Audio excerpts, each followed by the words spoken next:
నమస్కారం అండి. మనం ఇప్పుడు గోగినేని మణి గారు రచించిన 'కలవారి కోడలు' 6వ భాగాన్ని విందామా? కాసేపటి తర్వాత బయటకొచ్చేసరికి ముత్యాలు, డ్రైవర్లు అత్తయ్య గదిలో నుండి సామాన్లను క్రిందకు చేరవేస్తూ కనిపించారు. ఆ గది ముందే ఉన్న నీరజని పిలిచి విషయం ఏమిటని అడిగాను. నీరజ సమాధానానికి నాకు షాక్ తగిలినట్లయింది. అత్తయ్యకి ఎందుకనో అక్కడ ప్రశాంతంగా లేదట.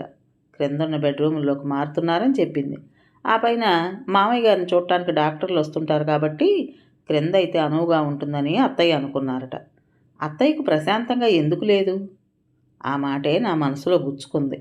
గది ఎదురుగా ఉంది కాబట్టి తరచూ నన్ను చూడాల్సి రావడమే కారణమా? ఇలాంటి ఆలోచన రాగానే మనసు విలవిల్లాడిపోయింది.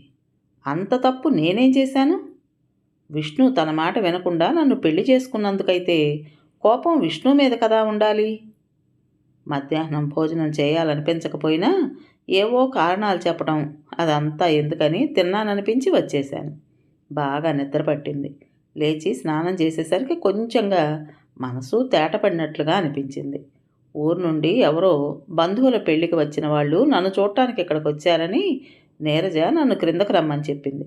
సరే పద అంటూ నేను వస్తుంటే, అది కాదు, వాళ్ళంతా మన దగ్గర బంధువులు, నువ్వు కొత్త పెళ్లి కూతురువు కదా, చీర మార్చుకుని ఏవైనా చిన్న నగలు అని నసుగుతూ చెప్పింది.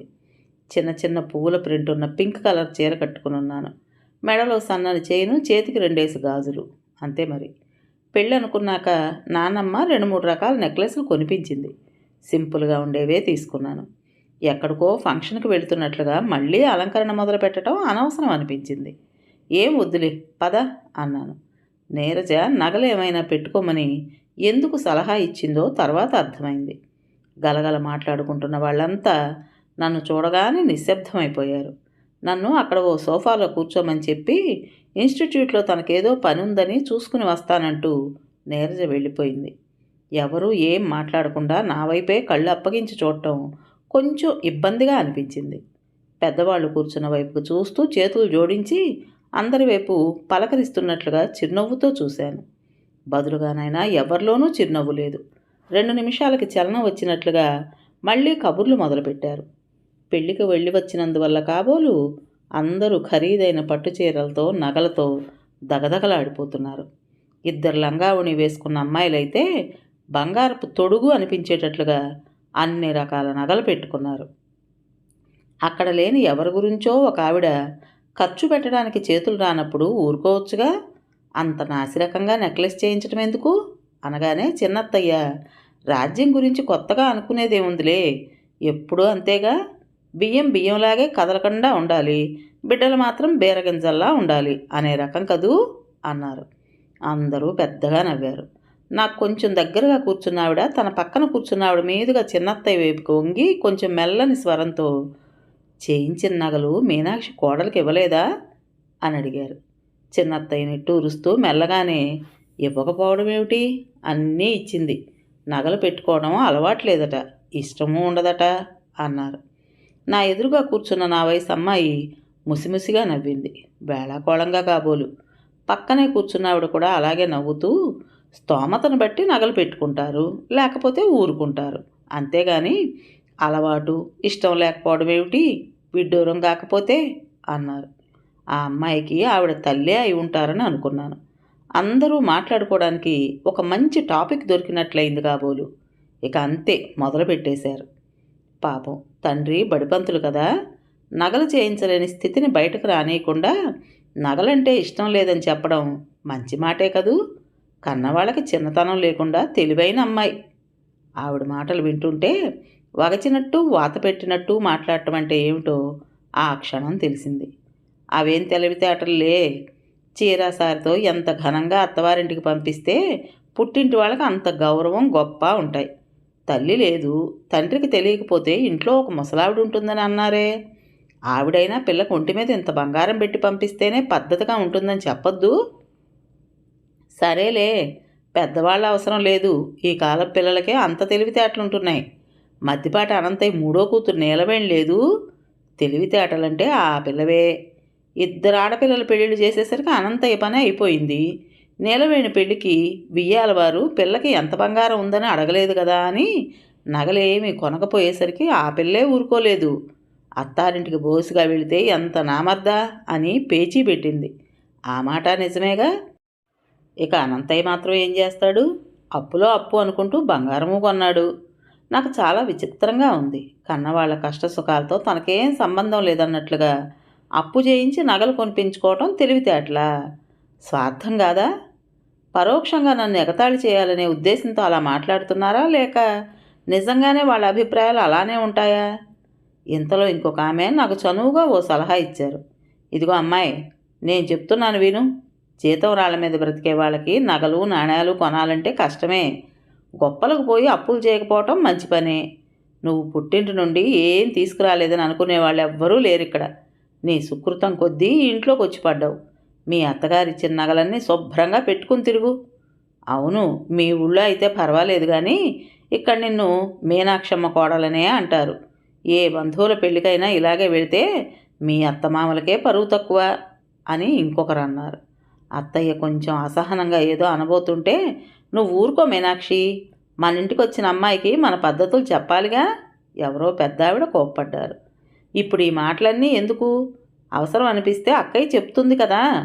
చిన్నత్తయ్య చిరాకు పడగానే ఇంకొక ఆవిడ, అవునులే, కందకలేని దురద కత్తిపేటకెందుకు అన్నారు మరి అంటూ నిట్టూర్చింది. నాకు నగల పట్ల ఆసక్తి లేదని చెబుతూ పుట్టింటి వాళ్ళ పేదరికాన్ని దాచే ప్రయత్నం చేస్తున్నానని వీళ్ళందరి నిశ్చిత అభిప్రాయం. నగలంటే ఇష్టం ఉండకపోవటం అనే మాటను మించిన అసత్యం మరొకటి ఉండదని వీళ్ళందరూ బాగా నమ్ముతున్నారన్నమాట. నాకు కొంచెం నవ్వొచ్చింది, కోపము వచ్చింది. వాళ్ళ బంధుత్వాల గురించి చెబుతూ పరిచయాలు కానీ, నా విషయాలను అడిగే పలకరింపులు కానీ ఏమీ లేవు. అటువంటి మర్యాద ఏమీ లేదు, కానీ నన్ను గిచ్చి ఆనందించాలనే ఉబలాటాన్ని మాత్రం చూపించారు. ఏ ఇద్దరు ముగ్గురో నిశ్శబ్దంగా చూస్తున్నారు తప్ప మిగతా అందరిది మాత్రం ఒకటే ధోరణి. నేను అనంతయ్య గారు మూడో కూతురు అంటూ మాట్లాడిన ఆవిడ వైపు చూస్తూ మెల్లగా అడిగాను, మీరు ఇందాక చెప్పారే నీలవేణి అని తెలివైన అమ్మాయి గురించి, ఆ అమ్మాయి అత్తవారింట్లో సమస్యలు ఏమీ లేకుండా బాగానే ఉందంటారా? ఆవిడ మొహం చిట్లించి చూస్తూ, ఆ పిల్ల అత్తవారింట్లో ఎలా ఉందో ఆ గొడవ ఎందుకు అడిగారు. అంటే కన్నవాళ్ల సమస్యలను పట్టించుకోకుండా నగలే ముఖ్యమన్నట్లుగా పేచీ పెట్టిన అమ్మాయి అత్తవారింట్లో కూడా వాళ్ల పరిస్థితులు ఆలోచించకుండా తాహతకు మించిన కోరికలతో సమస్యలను కొని తెచ్చుకుంటుందేమోనని నాకు అనిపించింది. అందుకే అడిగాను. ఆ అమ్మాయి చాలా తెలివి తక్కువగా నగలు లేకుండా అత్తవారింటికి వెళ్ళడం నామర్దా అనుకుంది. మంచి ప్రవర్తన ద్వారానే పుట్టింటి వాళ్లకు గౌరవం తీసుకురావచ్చనే మాట మర్చిపోయినట్లుంది. మీలాంటి పెద్దవాళ్ళైనా మందలించి ఆ నీలవేణికి ఈ మంచి మాట చెప్పొచ్చు కదండి. నేను అలా మాట్లాడతానని ఎవరూ ఊహించలేదనుకుంటా. ఒకే ఒక్క క్షణం షాక్ తగిలిన వాళ్ళలా బిగుసుకుపోయారు. ఇక అక్కడ కూర్చోవాలనిపించలేదు. అక్కడున్న ట్రేలో వాళ్ళందరూ తాగిన ఖాళీ కాఫీ కప్పుల్ని పెట్టి వంటగదిలో పెట్టడానికి లేచాను. నేను వచ్చేస్తుంటే మాటల విసుర్లు వినిపించాయి. అమ్మో, పైకి కనిపించేంత మెత్తన కాదన్నమాట. పెద్ద చిన్న లేకుండా ఎదిరించినట్లుగా ఏం మాట్లాడిందో. ఏమీ లేకపోతేనే ఇలా ఉంది, ఆస్తిపాస్తుల్ని వెంటబెట్టుకొచ్చుంటే ఇంకెలా ఉండేదో. నాకు వినబడకూడదనే ఉద్దేశం వాళ్ళకు ఉన్నట్లు లేదు. నేను వినాలనే అలా చురకలేస్తున్నట్లుగా మాట్లాడుతున్నారనిపించింది. సమాధానం చెప్పకుండా ఉండడం నా వల్ల కాలేదు. 4 అడుగులు వేసిన దాన్ని ఆగి కొంచెంగా వెనక్కి చూస్తూ అన్నాను, నా అభిప్రాయం చెప్పడం ఎదిరించటం అవుతుందని నేను అనుకోలేదండి. ఎంత ఉన్నవాళ్ళకైనా అహంకారం ఉండకూడదు, కానీ ఎవ్వరికైనా అభిమానం మాత్రం ఉండాలి. ఒకే ఒక్క సెకండ్ సేపు నా చూపులు అత్తయ్య వైపుకు మళ్ళాయి. ఆ చూపుల్లో కోపం ఏమీ లేదు, రేఖామాత్రంగా ప్రశంస కనిపించటం నా భ్రమేనా లేక నిజమేనా అని అనుమానం వచ్చింది. అప్పుడే ఎదురొచ్చిన శాంతమ్మకు ఆ ట్రే అందించి నేను నా గదిలోకి వచ్చేశాను. అప్పుడే లీలగా నాకు ఇంకో మాట వినిపించింది. ఎవరో అన్నదానికి సమాధానానికి ఇంకెవరో అన్నారు కాబోలు. చాలే, శ్రీలక్ష్మితో పోలికేమిటి, ఇద్దరికి నక్కకి నాగలోకానికి ఉన్నంత తేడా ఉంటేను అని. శ్రీలక్ష్మి ఎవరు? నాతో పోలికెందుకు? నీరజ శ్రీలక్ష్మి గురించి చెబుతానని చూపిస్తానని అంది. తీరుబడిగా నీరజ కనిపించకపోవడంతో నేనే అడిగే వీలు చిక్కలేదు. అడగాలి అనుకున్నాను. ఆ రోజు నాకు తెలియని ఓ కొత్త సమాజాన్ని చూసిన అనుభూతి కలిగింది. ఎదుటి వాళ్ళని నొప్పించడానికి ఏమాత్రం సంకోచించని ధనగర్వం కొందరిలో ఏ రీతిలో ఉంటుందో మొదటిసారి చూశాను. కమలాకరం గారింట్లో నాన్నగారు ఇలాంటి పరిస్థితులు ఎన్ని చూశారో అనుకోగానే మనసు ఆర్ద్రమైపోయింది. ఆ రోజు ఇంటికి వచ్చిన వాళ్ళందరూ తాతల, తండ్రుల, భర్తల సంపాదనతో ఒక అంతస్తుని, హోదాని అనుభవిస్తున్న వాళ్లే. అదేదో తమ ప్రయోజకత్వమే అన్నట్లుగా అహంకారానికి మాత్రం తక్కువ లేదు. పైమెట్టు మీద ఉన్నవాళ్ళు ఆ అవకాశం, అదృష్టం కలిసి వచ్చినందుకు సంతోషించవచ్చు, కానీ క్రిందనున్న వాళ్ళని తక్కువగా చూడటం ఎందుకో, ఎదుటి వాళ్ళని తక్కువ చేసి మాట్లాడటంలోనే తమ గొప్పతనం ఉంటుందనే తప్పు అభిప్రాయం వలనేమో. ఈరోజు శాంతమ్మ మొహంలో చిన్న నవ్వు చూశాను అంటూ నీరజ వచ్చింది. శాంతమ్మ నవ్వడం కూడా వార్తేనా? ఆశ్చర్యంగా అడిగాను. కాదా? నువ్వు గమనించలేదు కాబోలు. శాంతమ్మ ఎప్పుడూ తన పనిని అదేదో తపస్సు అన్నట్లుగా చేసుకుంటూ ఉంటుంది. మాటలే ఉండవు, ఇక నవ్వులేమిట్లే. వాళ్ళ అబ్బాయి రంగా వచ్చిన రోజుల్లో మాత్రం అతని జోక్స్ కొంచెం నవ్వుతుంది, ఇక మిగతా రోజుల్లో మామూలే. శాంతం ఈవేళ నవ్వు మొహంతో ఒక మాట చెప్పింది అంది. ఏమిటో అది? చెన్నూరు నుండి వచ్చిన బంధువులకి నువ్వు చిన్న జర్క్ అంటే మెత్తగానే వాత పెట్టినట్లుగా సమాధానం చెప్పావట అంది నీరజ నవ్వుతూ. చచ, వాత అదేం కాదు, నా అభిప్రాయం చెప్పానంతే అన్నాను. వాత అనే మాట శాంతమ్మ అనలేదులే, నేనే అన్నాను. వాళ్ళేదో మాట్లాడుతుంటే నువ్వు సరిగ్గా సమాధానం చెప్పావు అంది. అప్పుడు నాకు వాళ్ళు కూడా శ్రీలక్ష్మి గురించి అనుకోవటం గుర్తుకొచ్చి, శ్రీలక్ష్మి ఎవరో ఏమిటో చెబుతానని, చూపిస్తానని అన్నావు అని అడిగాను. ఎందుకో గాని నీరజ నిశ్శబ్దమైపోయింది. అప్పటి వరకు మొహంలో కనిపించిన దరహాస ఛాయలు మాయమైపోయాయి. ఇప్పుడు అన్నయ్య వచ్చే వేళ కూడా అయిందిగా, రేపు నాకు ఇన్స్టిట్యూట్కి వెళ్ళే పని కూడా లేదు, చెబుతాను మెల్లగా అంది. ఏదో కథ కూడా ఉందా? నిదానంగానే చెప్పాలి కాబోలు అనుకున్నాను. బెడ్ పక్కనున్న సోఫాలో కూర్చున్న విష్ణు ఏదో ఆలోచనలో ఉన్నట్టుగా కనిపించారు. అలవాటుగా కుడిచేయి చూపుడు వేలు గాలిలో కదులుతుంటే నేను పక్కనే కూర్చుని, ఏమిటంత ఆలోచన, ఏమైనా సమస్యలా అని అడిగాను. మాట్లాడలేదు. చూపుడు వేలును పట్టుకుని, ఆర్చేదానివా తీర్చేదానివా నీకెందుకు అన్నట్లుగా సమాధానం చెప్పరే సీరియస్గా అన్నాను.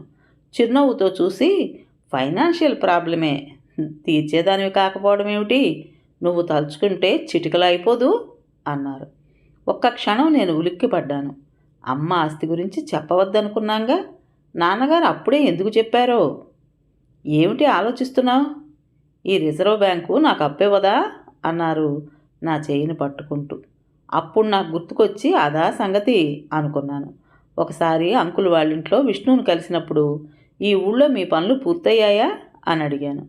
అప్పిచ్చే నాదుల కోసం వెతుకులాట్లో ఉన్నాం, దొరికితే 3 పని పూర్తయినట్లే తమాషాగా అంటే, అప్పుడు కాలేజీలో నా ఫ్రెండ్స్ అందరూ నన్ను రిజర్వ్ బ్యాంక్ అంటారనే విషయాన్ని నేను చెప్పాను.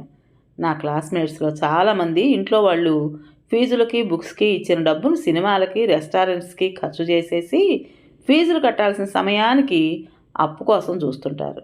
ఎవరైనా బర్త్డే పార్టీలను పిలిస్తే తప్ప రెస్టారెంట్స్కి నేను ఫ్రెండ్స్తో వెళ్ళను. ఎప్పుడైనా నాన్నగారు, భవానీ ఆంటీ వాళ్ళతో మాత్రం అప్పుడప్పుడు వెళ్ళడమే అలవాటు. అందువల్లే నాన్నగారు నాకు ప్రతీ నెల ఇచ్చే పాకెట్ మనీ అలా ఉండిపోతుంటుంది. అప్పుడు అడిగిన వాళ్ళకు సర్దుబాటు చేస్తుంటాను కాబట్టి వాళ్ళు నాకు రిజర్వ్ బ్యాంక్ అని పేరు పెట్టారు. ఈ విషయం విష్ణువుకి చెప్పి, మీకు కూడా ఉపయోగపడతానేమో చూసుకోండి సరదాగా అన్నాను. మీ ఫ్రెండ్స్కు ఉన్న లోన్ ఫెసిలిటీ నాకు శాంక్షన్ చేస్తున్నారంటే నన్ను మీ ఫ్రెండ్స్ జాబితాలోకి చేర్చినందుకు థ్యాంక్స్. అవసరం వచ్చినప్పుడు తప్పకుండా ఈ అవకాశాన్ని ఉపయోగించుకుంటాను అల్లరిగా నవ్వుతూ అన్నారు. అది గుర్తుకు వచ్చే విష్ణు అలా అన్నారని అర్థమైంది. మా పెళ్లికి ముందు నాన్నగారు నా చేతిలో చెక్ బుక్ పెడుతూ, 10 లక్షలు నీ పేరున్నాయి, నీ పెళ్లి కోసమని కొంచెం కొంచెంగా పొదుపు చేసిన మొత్తం ఇది. విష్ణు తీసుకోరని నాకు తెలుసు, మీ ఇద్దరికీ ఉపయోగపడే విధంగా ఏం చేసినా మీ ఇష్టమే అన్నారు.